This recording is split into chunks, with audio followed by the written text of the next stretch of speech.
আল্লাহ বলেন তোমরা কি দেখো না আমি উটরে কিভাবে সাজাইলাম? এই কথা আল্লাহ কেন বললো? কেন জবাবে মুফাসসিরিন কেরাম করে তথ্য তুলে ধরেছেন যে আল্লাহ কুদরত দিয়ে উটের চামড়া বানাইছে। তাহলে চামড়ার দিক দিয়ে আমরা চামড়া ডাক না উটের চামড়া ডাক?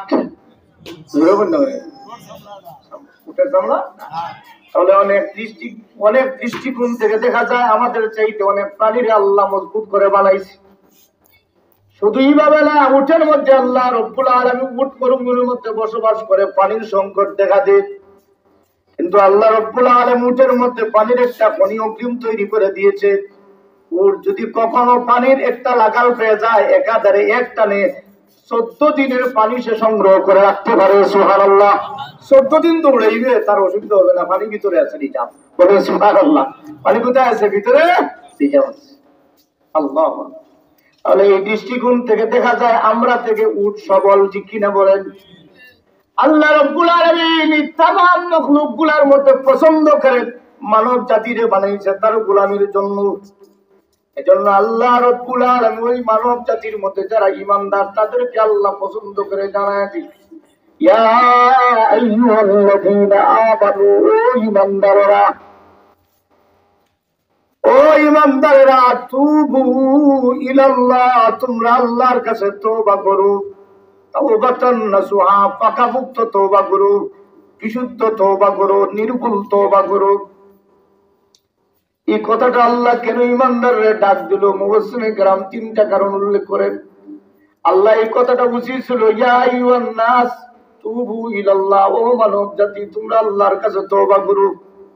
এটা বললে ইহুদি কয় আমিও তওবা করব, নাসারা কয় আমিও তওবা করব, কিন্তু তওবা করলে কাজ হবে না। মুশরিক, তুমি যদি শিরিক থেকে ফিরে না আসো কোনো তওবায় তোমার কাজ হবে না। এজন্য ঈমানদার যারা তারা ঈমান আছে, ঈমানের পরিপন্থী শব্দ হইল শিরিক, বিপরীত শব্দ হইল শিরিক।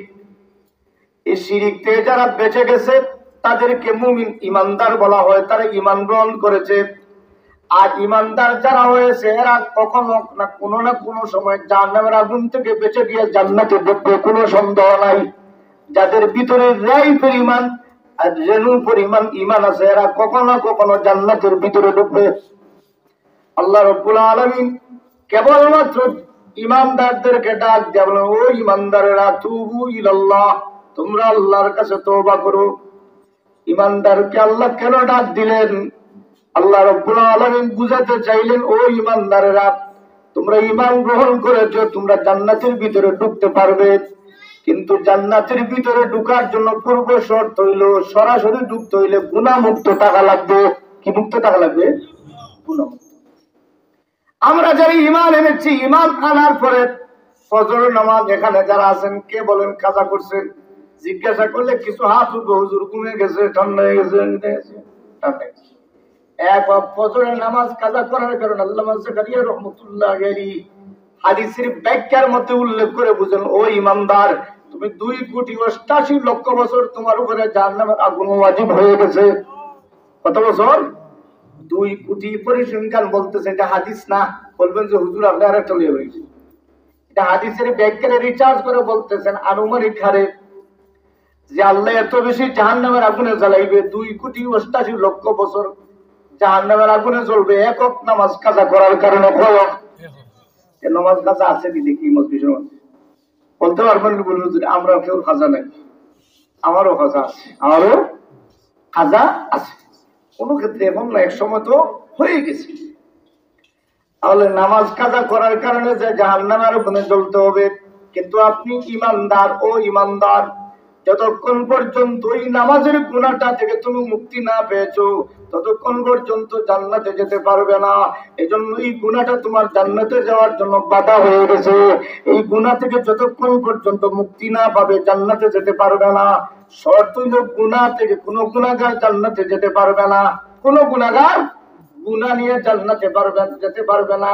গুনাহগার জান্নাতে যাবে কিন্তু গুনাহ নিয়ে জান্নাতে যেতে পারবে না। গুনাহমুক্ত হবে, গুনাহমুক্ত হয়ে জান্নাতে যেতে হবে। এজন্য আল্লাহ রাব্বুল আলামিন বলেন, ও ঈমানদারেরা, তোমরা গুনাহমুক্ত জিন্দেগি যদি চাও তাহলে আমি আল্লাহর কাছে একটা আমল করো, যার নাম হলো তওবা। যার নাম তওবা। যদি তোমরা খাঁটিভাবে তওবা করতে পারো, 1 ওয়াক্ত নামাজ না রে বান্দা, 80 ওয়াক্ত